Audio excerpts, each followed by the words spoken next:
तो हम लोग टॉपलिंग पढ़ चुके थे और पिछले लेक्चर में एक आध क्वेश्चन मतलब लगा रहे थे हम लोग किस पे, वो एंगुलर इम्पल्स पे। ठीक है, तो अब हम लोग क्वेश्चन प्रैक्टिस टाइम आ रहा है। हम लोग बाकी सारा थ्योरी खत्म कर चुके हैं, रोटेशनल मोशन का, रिजल्ट बॉडी डायनेमिक्स का। ठीक है, टोटल आप वो थ्योरी मिला लो तो वो करीब करीब 55 वीडियोस पढ़े हैं टोटल थ्योरी के। बाकी 56 और 57 58 ये सब अब क्वेश्चन प्रैक्टिस होगा, उसमें थोड़ा थोड़ा कॉन्सेप्ट आपको और मिलते रहेगा। जो भी थ्योरी हम लोग पढ़े हैं उसको और आप अच्छे से मास्टर कर पाओगे अगर उस क्वेश्चंस को करोगे। ठीक है, तो आप उन चीज़ों को देखिए। 55 वीडियोस में करीब करीब पूरा कंटेंट है। ठीक है, पूरा एकदम थ्योरी, आपको कहीं कहीं जाने की जरूरत नहीं है। ठीक है, सारा कंटेंट उसमें मिलेगा। ठीक है, सारा कॉन्सेप्ट उसमें मिल जाएगा आपको, कहीं भी कुछ नहीं। आप उसको रिपीटेडली देखिए। ठीक है, you will get it definitely. उसका प्लेलिस्ट भी तैयार है। ठीक है, गो एंड गेट इट। फिलहाल हम लोग एक आध क्वेश्चन आते हैं, और जैसे कि कुछ अस्सी वर्मा टाइप क्वेश्चन है। जैसे ये मान लीजिए यहाँ कोई एंगल थीटा है। ठीक है, और यहाँ पे कोई स्फेरिकल बॉल है। ठीक, जिसका मास m है, रेडियस r है, सॉलिड स्फीयर मान लेते हैं। ठीक है, क्लियर है। और इसका जो फ्रिक्शन है म्यू, जो है वो जो म्यू मिनिमम जो इसके रोटेशन के लिए उसका हाफ है, रोलिंग मोशन के लिए, सॉरी, जो इसके रोलिंग के लिए रिक्वायर्ड है उसका हाफ है। ठीक है, तो आपको बताना है। ठीक, हम लोग को ये निकालना है कि जब ये इसका centre of mass L distance transfers होगा।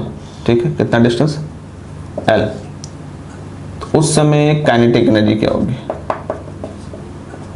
ठीक है, क्लियर है। उस समय काइनेटिक एनर्जी क्या होगी।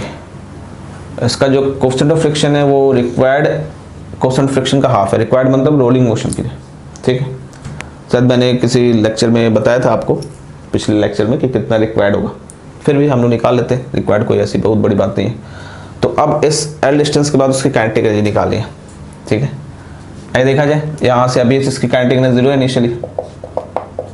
इनिशियली क्या है 0। आइए फिलहाल यहाँ पे पहले देखा जाए म्यू मिनिमम कितना होता है। ठीक है, म्यू मिनिमम यानी ए और अल्फा बराबर होगा, ये mg हो गया, along the incline, perpendicular incline. हम लोग को पता है along द इंक्लाइन क्या होता है, mg sin थीटा होता है। ठीक है, और perpendicular incline mg cos theta, पता है ना। ये थीटा, ये 90 माइनस थीटा, तो ये वाला थीटा, तो जिधर थीटा होता है उधर cos, और जिधर थीटा उधर sin। ठीक है, ये हो गया, ऐसे नॉर्मल हो गया।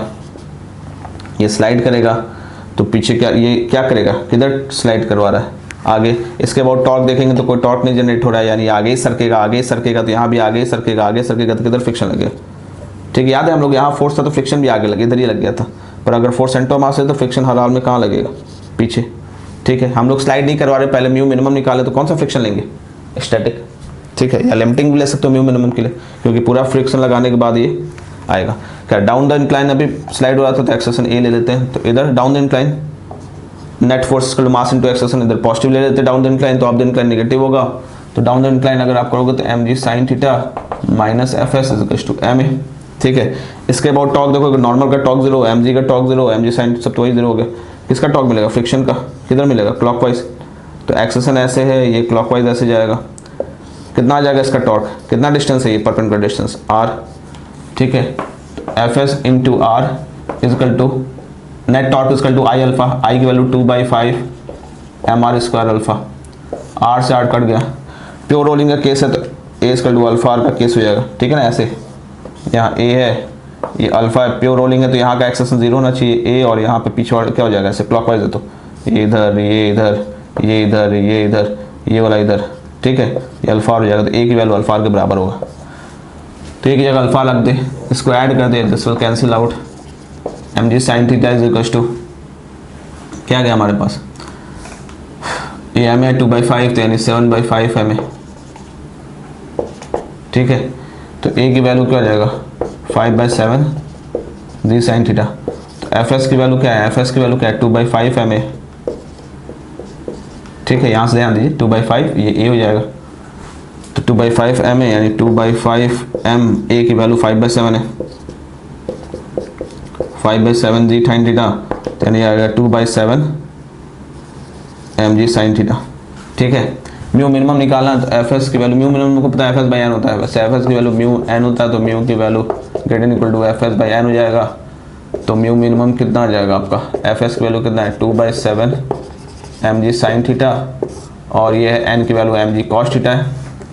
ठीक है, तो यह आ जाएगा 2/7 टेन थीटा। अब यहाँ बोल रहा है म्यू जो है म्यू मिनिमम बाई 2 है, यानी 1/7 हो जाएगा। क्लियर है? ठीक है, यानी म्यू पता चल गया। कम है तो इसका मतलब सरकेगा, स्लाइडिंग वाला केस यानी फ्रिक्शन एक्टिव है, फ्रिक्शन खत्म नहीं होगा। ठीक, यहाँ तक तो आ गया, कोई दिक्कत नहीं। अब आते हैं, या तो उसका हम लोग निकाले थे होलो स्क्वायर निकालोगे तो वो 2/7 टेन थीटा है, वो 2/5 टेन थीटा आ जाएगा। होलो स्क्वायर का निकालो, सॉलिड स्क्वायर का 2/7 टेन थीटा आ रहा था मिनिमम, उसका निकालो 2/5। ठीक है, 2/3 ऐसा होता है, 2/5 तो 2/7 आ गया, 2/3 तो 2/5 हो जाएगा। क्लियर है, वहाँ से एनालिसिस कर सकते हो। इसका 2/7 टेन थीटा आया तो होलो स्क्वायर का 2/5 टेन थीटा आ जाएगा। ठीक है, म्यू आ गया। अब यहाँ ये सरक रहे हैं भाई साहब। ठीक है, तो क्या कर सकते हैं काइनेटिक एनर्जी निकालने के लिए, नेट वर्क डन इसका चेंज इन काइनेटिक एनर्जी। ठीक है, net work done means work done conservative plus work done non conservative plus work done something external equal to k final minus k initial. ठीक है, work done conservative कौन सा, gravity है। ठीक है, यानी work done by gravity. Clear है, work done non conservative कौन सा, फ्रिक्शन है, कोई एक्सटर्नल नहीं है। काइनेटिक एनर्जी फाइनल वही निकालना है, इनिशियल 0 है। ठीक है, यहाँ तो केवल ग्रेविटी लग रहा है नीचे आने के लिए और फ्रिक्शन लग रहा है, और तो कोई नहीं है। अगर आप देखोगे इस पर फोर्स नॉर्मल का फोर्स 0 ही है, ऐसे आपको लग रहा है एम जी, और ऐसे लग रहा है फ्रिक्शन। ठीक है, स्टैटिक नहीं काइनेटिक होगा, सरक रहा है तो, और इधर लग रहा है नॉर्मल। ये 3 फोर्सेस है, इसका तो हमेशा 0 होगा। ठीक है, ग्रेविटी हो गया और ये हो गया फ्रिक्शन हो गया। ठीक है, तो हम लोग इन्हीं दोनों का वर्क निकालना है, फाइनल निकल आएगा। ग्रेविटी का निकाल सकते हो आप, ग्रेविटी ऐसे कितना है, डायरेक्ट हम लोग निकाल सकते हैं एम जी एच। ठीक है, ये एल है, ये थीटा होगा, तो ये क्या हो जाएगा एल साइन थीटा, यानी वर्क डन बाई जो ग्रेविटी हो जाएगा, ग्रेविटी नीचे लाना चाहता है नीचे ही आ गया। ठीक है, तो कितना हो जाएगा m G L sine theta. ठीक है ना, नहीं समझ में आया? ग्रेविटी क्या होता है, फोर्स ग्रेविटी डॉट डिस्प्लेसमेंट। ठीक है, फोर्स ग्रेविटी क्या है, इधर एम जी है, डॉट डिस्प्लेसमेंट कितना है, एल है सेंटर ऑफ मास का, दोनों के बीच में ये वाला एंगल, ये थीटा तो ये 90 माइनस थीटा, डॉट प्रोडक्ट है कॉस। ठीक है, 90 माइनस थीटा, तो कॉस 90 माइनस थीटा क्या होता है, साइन थीटा, तो M G L sine theta. ये वर्क डन ग्रेविटी आ गया। अब कौन सा बच्चा हमारे पास, work done friction. Work done friction जो है वो भैया वो भी नॉन कंजर्वेटिव है। ठीक है, पाथ डिपेंडेंट होगा, ये तो पाथ इंडिपेंडेंट है, डायरेक्ट निकाल दिए, वो पाथ डिपेंडेंट होगा। ठीक है, यहाँ लग रहा है ये जितना ट्रांसवर्स करेगा उतना ही होगा। ठीक है, तो अब मुझे निकालना पड़ेगा कि ये कितना ट्रांसवर्स कर रहा है, फिर फ्रिक्शन इनटू डेट डिस्प्लेसमेंट। ठीक है, ट्रांसवर्स ही नीचे करेगा, फ्रिक्शन ऊपर है, कुछ नेगेटिव आएगा। ठीक है, तो हमको ये इसका ट्रांसवर्स डिस्टेंस निकालना है। ठीक है, कितना ये ट्रेवल कर रहा है, कितना ट्रांसलेट करे, ये कॉन्टैक्ट पॉइंट, क्योंकि फ्रिक्शन कहाँ लगा हुआ है, कॉन्टैक्ट पॉइंट पे। क्लियर ना, तो कॉन्टैक्ट पॉइंट कितना ट्रांसलेट करेगा, कितना ट्रांसवर्स करेगा। ठीक है, तो डेट डिस्प्लेसमेंट यानी हम लोग को वर्क डन बाय फ्रिक्शन भी निकालना पड़ेगा, काइनेटिक फ्रिक्शन। तो फ्रिक्शन डॉट डिस्प्लेसमेंट, जो भी उसका डिस्प्लेसमेंट होगा किसका, कॉन्टैक्ट पॉइंट का। ठीक है, ये किसका था, सेंटर ऑफ मास का। ठीक, पूरे बॉडी का सेंटर ऑफ मास जो डिस्प्लेसमेंट होगा, यहाँ पे किसका होगा, कॉन्टैक्ट पॉइंट का। ध्यान दीजिए, क्यों, क्योंकि फ्रिक्शन कहाँ लग रहा है, कॉन्टैक्ट पॉइंट के, तो उसी से मतलब है फ्रिक्शन को, क्यों उससे मतलब है कॉन्टैक्ट पॉइंट, सेंटर ऑफ मास कहाँ जा रहा है कोई मतलब नहीं है। अगर कॉन्टैक्ट पॉइंट नहीं सरक रहा है, तो जैसे कि प्योर रोलिंग के लिए होता है, तो कॉन्टैक्ट पॉइंट नहीं सरक रहा है तो उसका वर्क डन 0 है, स्टैटिक फ्रिक्शन का केस। ठीक है, काइनेटिक फ्रिक्शन में कॉन्टैक्ट पॉइंट जितना सरक रहा है वही काम करेगा। कॉन्टैक्ट पॉइंट कितना सरक रहा है, तो आइए पहले हम लोग सबका वो निकाल दें, एक्सेलरेशन। ठीक है, ये एम जी है, तो इधर क्या आ जाएगा आपका एम जी साइन थीटा, इधर आ जाएगा एम जी कॉस थीटा, इधर नॉर्मल, इधर काइनेटिक फ्रिक्शन क्योंकि वो स्टैटिक से कम है, लिमिटिंग से जितना जरूरत है, रिक्वायर्ड से, कितना हो जाएगा म्यू एन। तो ऐसे एक्सेशन आएगा ए। ठीक है, इसको प्लस डाउन द इंक्लाइन को प्लस लेते हैं, ये माइनस हो जाएगा, तो M G sine theta minus mu n equal to m a. ठीक है, तो ए की वैल्यू कितना हो जाएगा आपका जी साइन थीटा एम जी साइन थीटा माइनस म्यू की वैल्यू कितना है tan theta by seven, tan theta by seven. Normal कितना है, नॉर्मल की वैल्यू कितना है एम जी कॉस थीटा। ठीक है, बाई एम, एम तो एम कट जाएगा। ठीक है, tan theta into cos theta, tan theta की value sine theta by cos, cos cos cut गया, साइन थीटा बाई सेवन हो जाएगा। तो ये क्या हो जाएगा G sine theta by seven, तो G sine theta minus G sine theta by seven, तो six by seven G sine theta आ जाएगा ए की वैल्यू। ठीक है, अल्फा निकाल ले। ठीक, अल्फा निकालते हैं हम लोग। वर्क डन ये ध्यान रखिएगा m G L sine theta. Alpha निकालते हैं। ठीक है, तो अल्फा जो इसके अबाउट टॉर्क, तो इसका टॉर्क क्लॉकवाइज होगा ऐसे, तो ऐसे जाएगा। ठीक है, तो टॉर्क की वजह इसी वजह से क्योंकि यहाँ से सारे फोर्सेस पास करें बाकी रेस्ट। ठीक है, केवल फ्रिक्शन ही पास करता, फ्रिक्शन की वजह से टॉर्क मिलेगा आर क्रॉस एफ। ठीक है, एफ के इंटू आर इसका टू आई अल्फा, आई की value 2/5 m r square alpha. ठीक है, एफ के की वैल्यू कितना है, एफ की वैल्यू हमने निकाले हुए यहाँ से mu into n, mu into n यानी टेन थीटा बाई सेवन, और एन की वैल्यू क्या है एम जी कॉस थीटा इसका 2/5 एम अल्फा। ठीक है, तो यहाँ से क्या हो जाएगा, ये कॉस कट जाएगा, m ji sine theta by seven हो जाएगा। ठीक है, तो अल्फा और एम से एम कट गया, तो अल्फा की वैल्यू क्या आ जाएगा आपका 5g साइन थीटा बाई 14 आ जाएगा।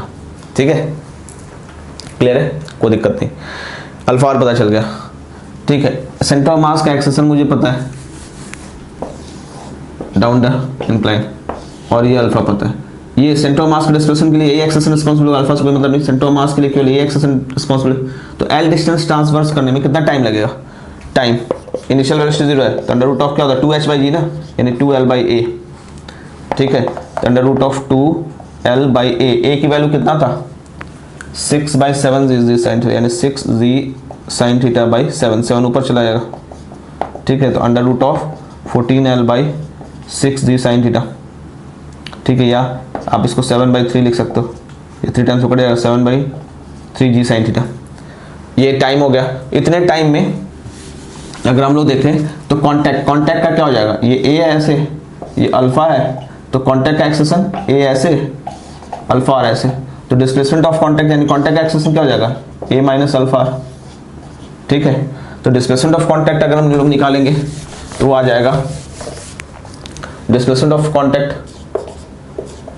ठीक है, तो क्या होता है यूटी 0 है प्लस हाफ AT स्क्वायर, ए किसका कांटेक्ट पॉइंट का into T square, contact point का एक्सेशन ए माइनस अल्फा टी स्क्वायर यानी 7l/3g साइन थीटा।